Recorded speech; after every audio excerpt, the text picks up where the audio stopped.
Representative Perry. Thank you, Mr. Speaker. Personal privilege. Personal privilege granted. I have with me on the floor today Ava Zenik, and in the gallery is her parents. And Ava's here to help me stand up as I get ready to do our time certain bill. Ava is diagnosed with a rare disease, and so Ava and one of her dear friends, Talon Summers, the son of Commissioner Stan Summers, is the two individuals that I've talked with and felt like that's the reason I want to run this bill and put this forward before you. So I just want to recognize Ava for her strength and for being here to help us with the process that we go through as legislators. If we could give Ava a round of applause. Thanks.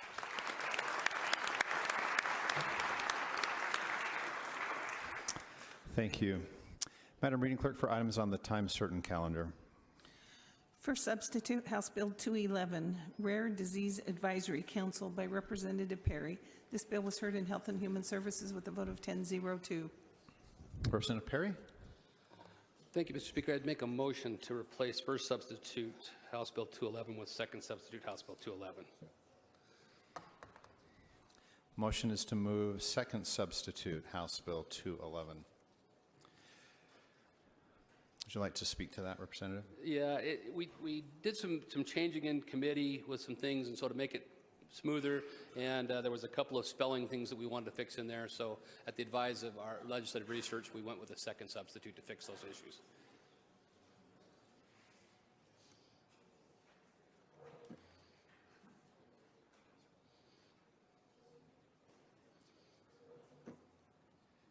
We're just trying to make sure we had it.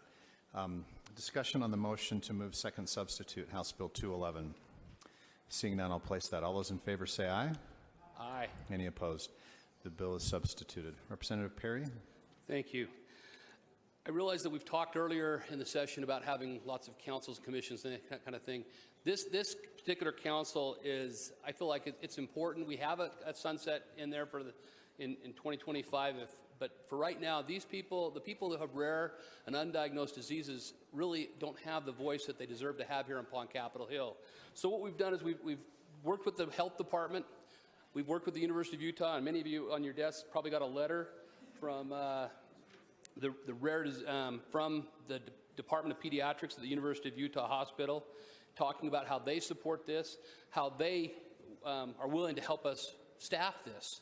They're willing to be part of this. And so this council would only be made up of 10 individuals, one from the Department of Health to help guide them, some doctors, researchers, and then some of those patients and advocacy groups that are involved with rare diseases, to get together and be able to talk about the things that we as a body can do to help them, so they can come together as a combined solid voice to share with us what best practices would be for us as legislators.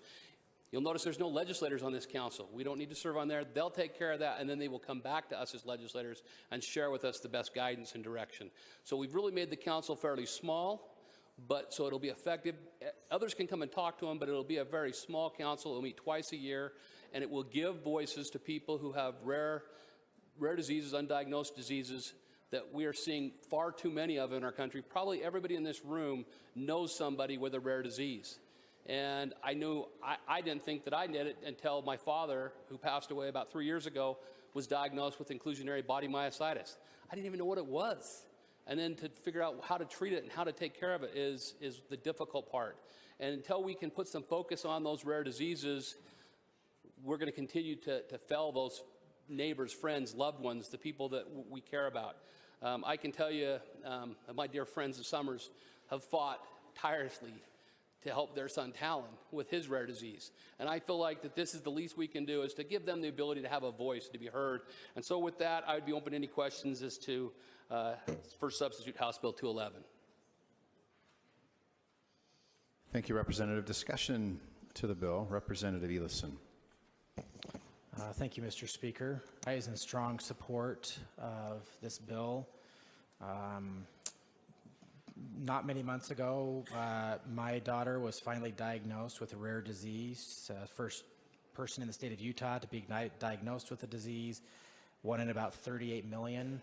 And having a resource such as this that will advocate for families and those with rare and undiagnosed diseases, I think will be a great benefit for the very small segment of the population that has these challenges. Thank you, Mr. Speaker. Thank you, Representative. Discussion. to the bill? Further discussion to the bill? Representative Perry, seeing none, back to you for summation. Representatives, I think this is time for us. They've been up here. They've come up and they talk to us every year. The people, they share with us their stories, and this gives them a chance to be unified and give us a solid one voice to be heard, and for us to be able to help them help themselves. That is what this is really all about. Ava came to the committee and was a rock star, and so I ask for your vote for Ava and for all those who have these rare diseases so they can have a voice with this council. Thank you. Thank you, Representative. Voting will now be open on second substitute House Bill 211.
Seeing all those present having voted, voting will now be closed. Second substitute House Bill 211 passes this body with 71 yes votes and 0 no votes and will be transmitted to the Senate for further consideration.